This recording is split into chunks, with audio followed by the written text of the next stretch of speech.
and thanks to all those who work behind.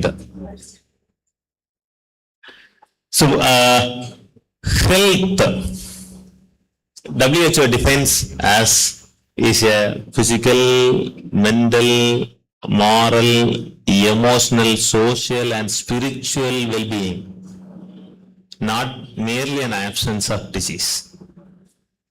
So, mental well-being is a plan for health.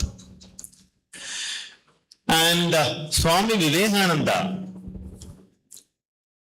compares our mind with a drunken monkey. Monkey is usually naughty.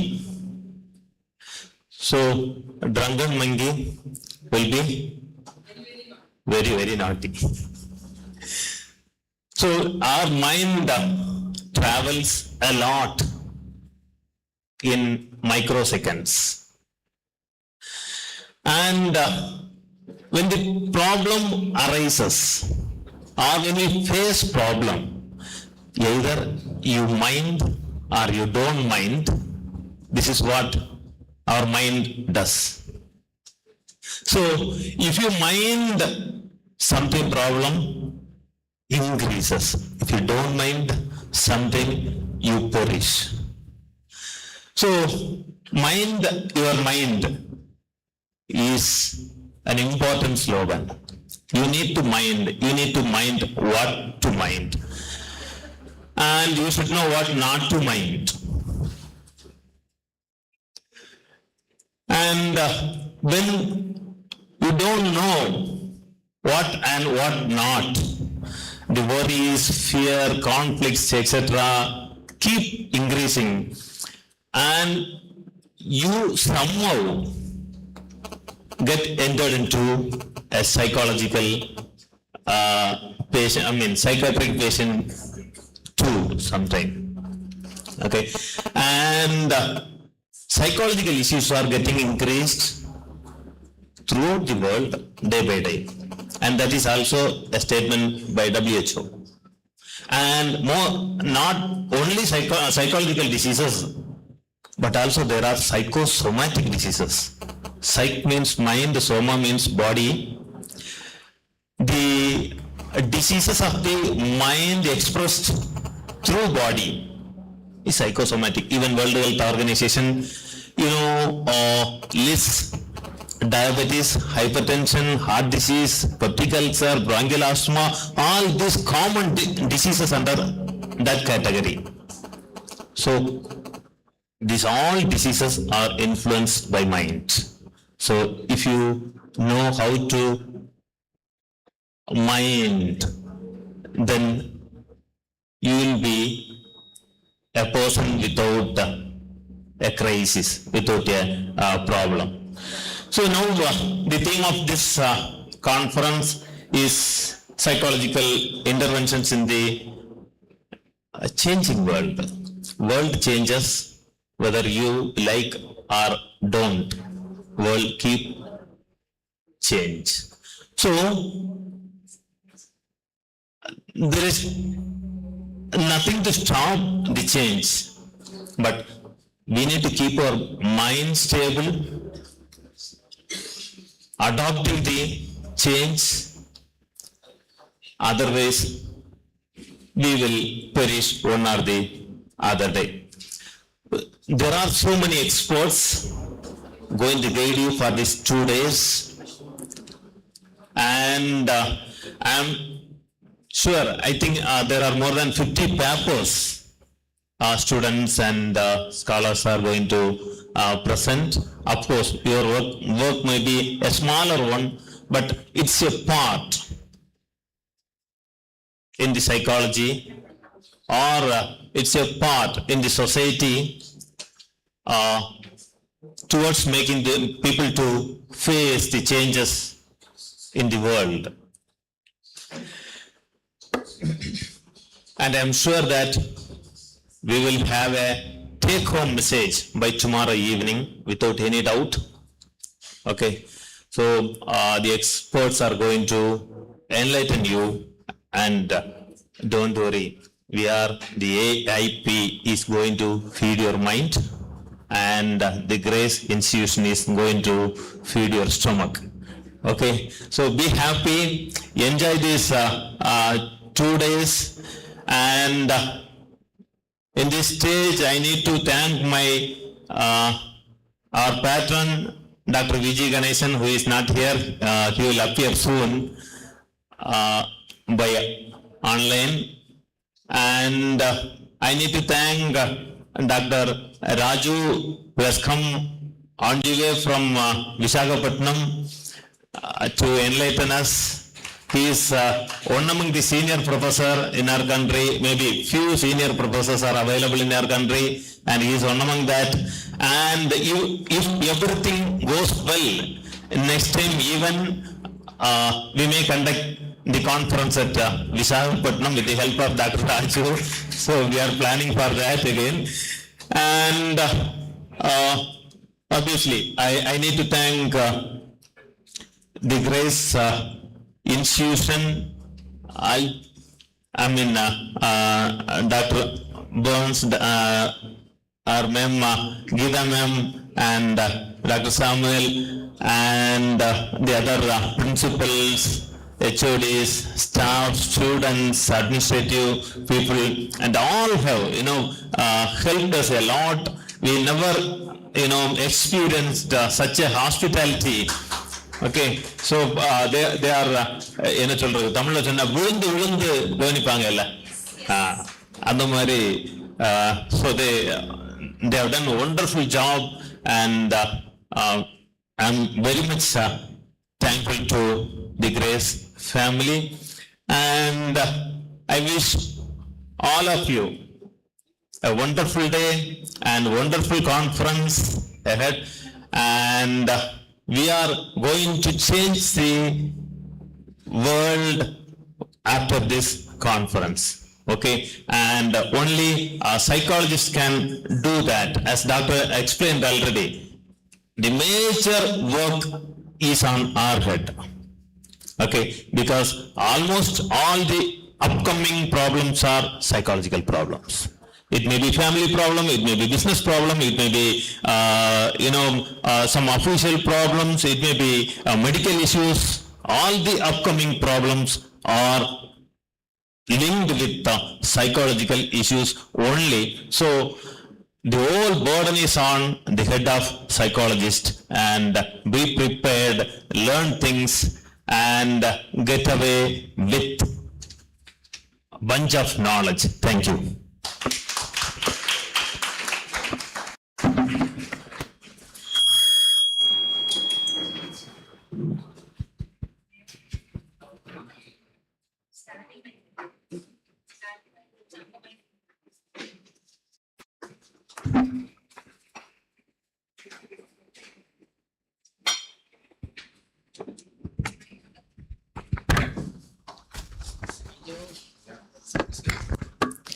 Thank you, Dr. Sujin Herbert, for your visionary and motivating address.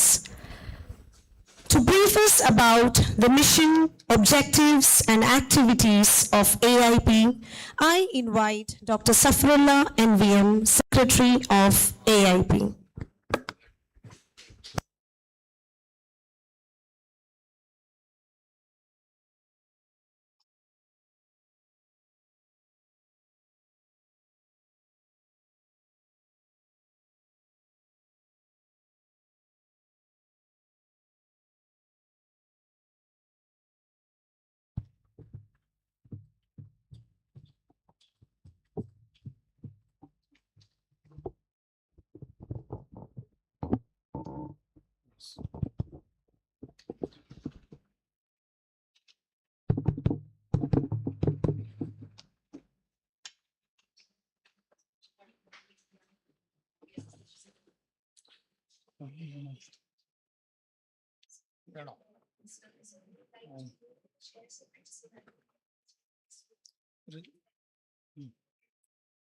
Bit only.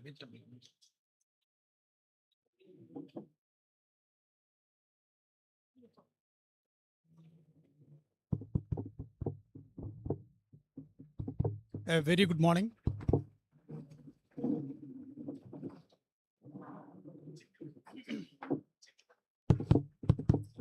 Yes. Very good morning. Check.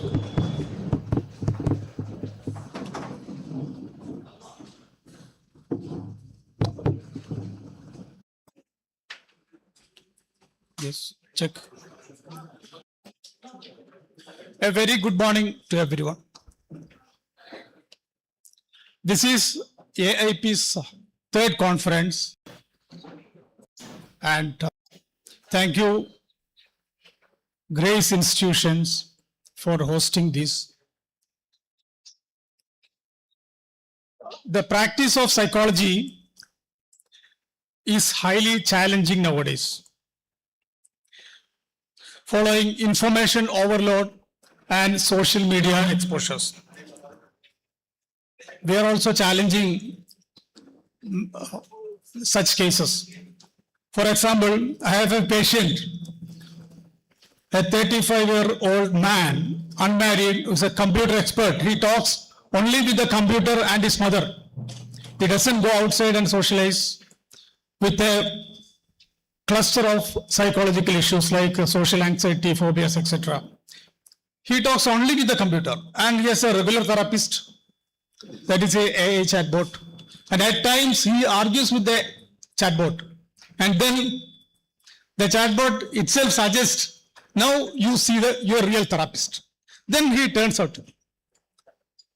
That is the scene. We can say that is a good thing of AI. And the opposite side, we have seen that frightening scenarios like AI chatbot itself suggesting suicides or harming behaviors. Why are you delaying your suicide? Such AI chatbots. So many have suicided. Such many catastrophes have happened due to the application of AI. And at the same time, are the psychologists effective to meet the challenges? Many patients came to me that I had consultation with 2 clinical psychologists and 1 other psychologist. None is effective. Then now I depend on this AI. So what will you say? I will say that even our psychology fellow members prefer these online platforms rather than real exposures like this. We need to understand that real cannot be replaced by the virtual. And psychology cannot grow with technology alone. Technology cannot disseminate insight and wisdom. That happens only from human to humans. We have wonderful resources like our senior professors like Professor VG or expert all the way came here, Dr. M.V.R. Raju. He is willing to give us sessions, but our participants, they prefer online. It's a bad thing. We fail to tap their knowledge resources, real knowledge resources. I would like to reaffirm that insight and wisdom that is pivotal in dissemination of psychological knowledge can be imparted from human to human only.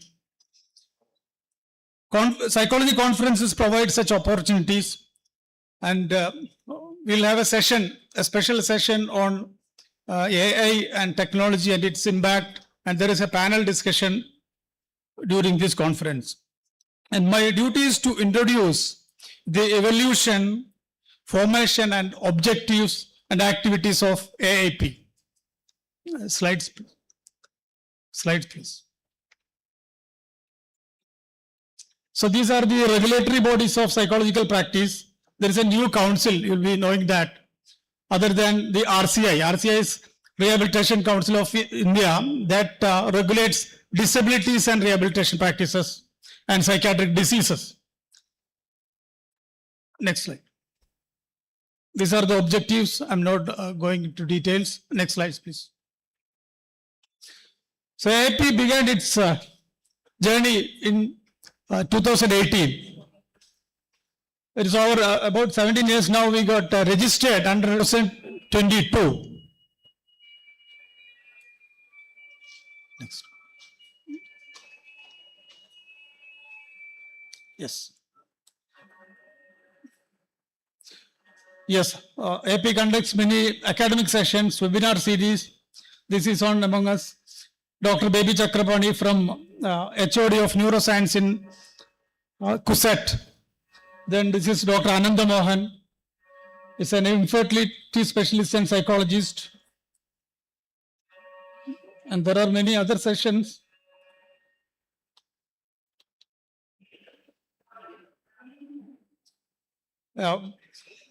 We had a session a few months back, management of extramarital relationship. This is very relevant this time. And defense mechanisms.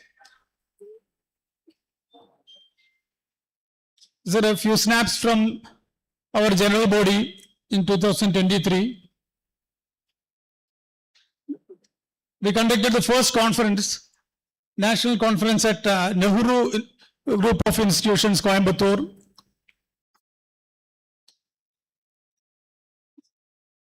There were interesting and very resourceful sessions during the conference, Bridging Minds. And this is the second conference, TUS Kaladi. General body meeting last year. And these are the publications. We have now released, we are going to release it, the peer-reviewed journal.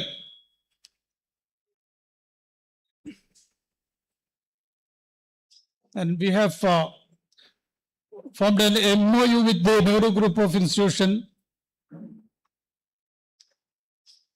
And at times we celebrate Onam celebration.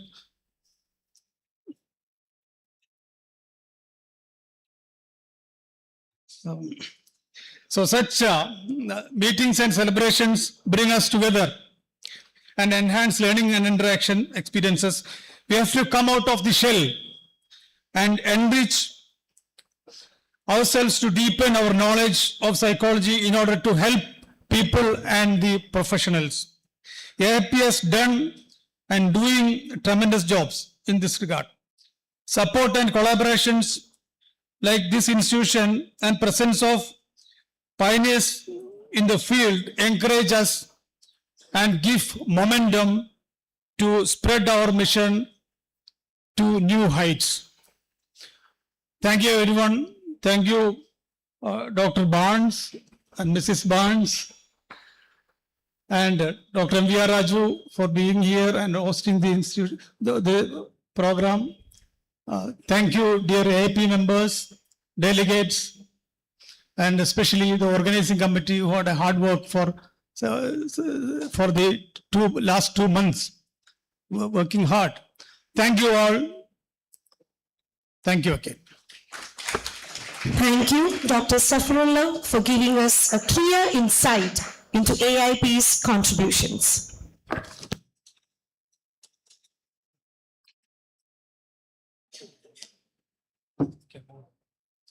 Presentations.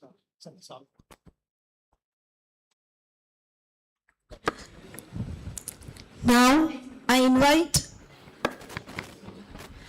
Senior Professor Dr. M.V.R. Raju, Director, Center for Psychological Assessment and Counseling, Andhra University, a distinguished academician and an eminent expert in psychology.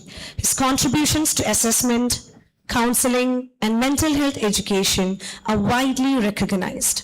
We are honored to have him with us today.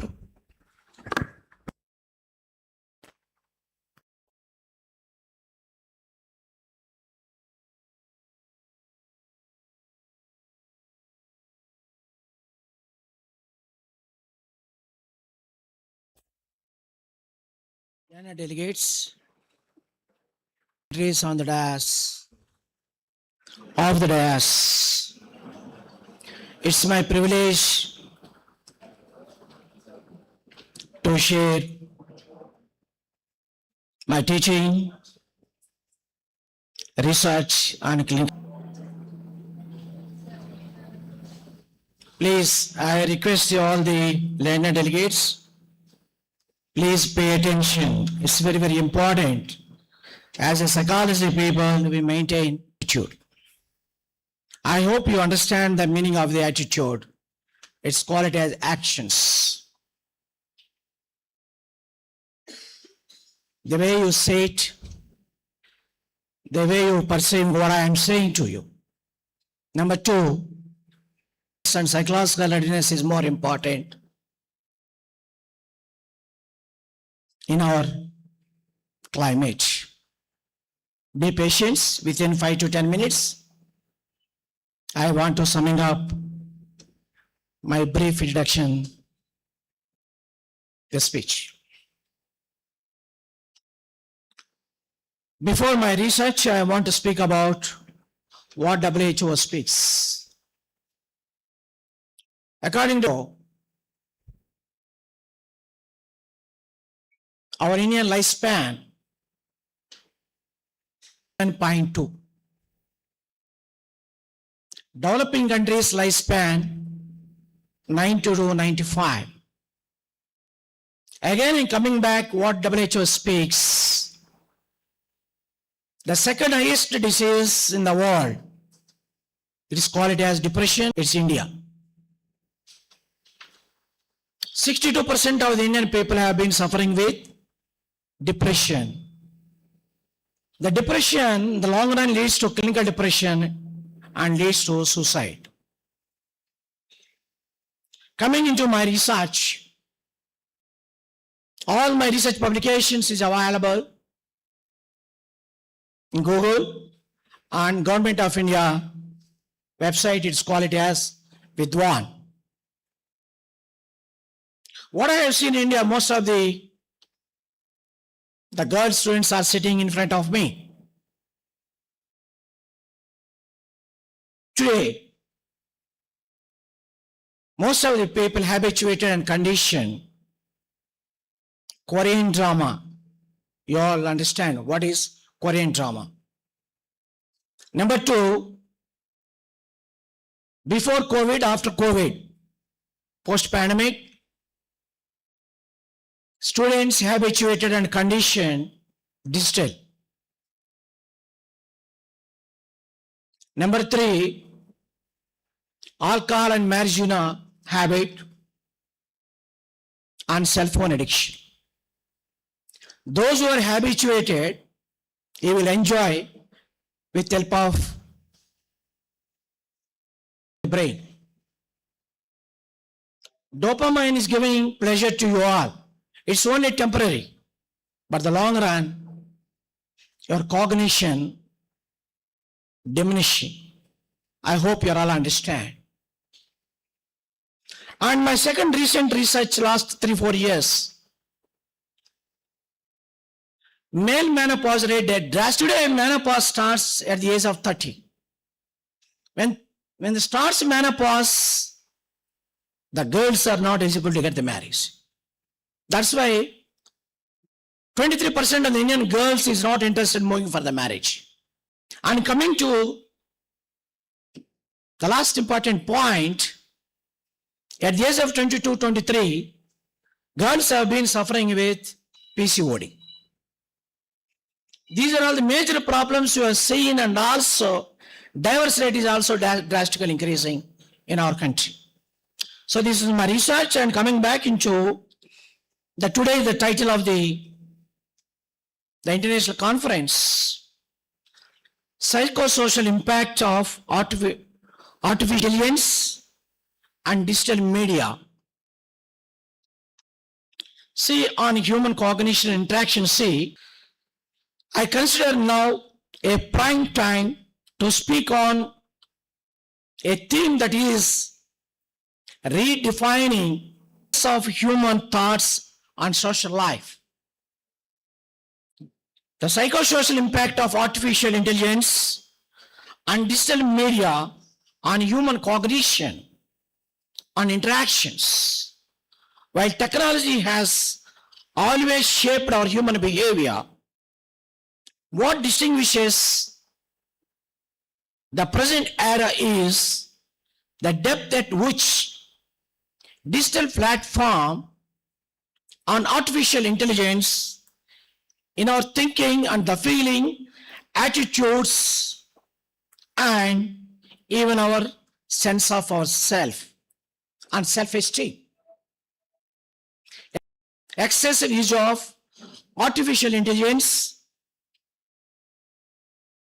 digital media, the fastest emotional dependency, attachment, difficulties, and increased loneliness. The loneliness long run leads to depression, as virtual interactions replace the meaningful, the human connections. This digital engagement also leads to techno stress. Stress is different, distress is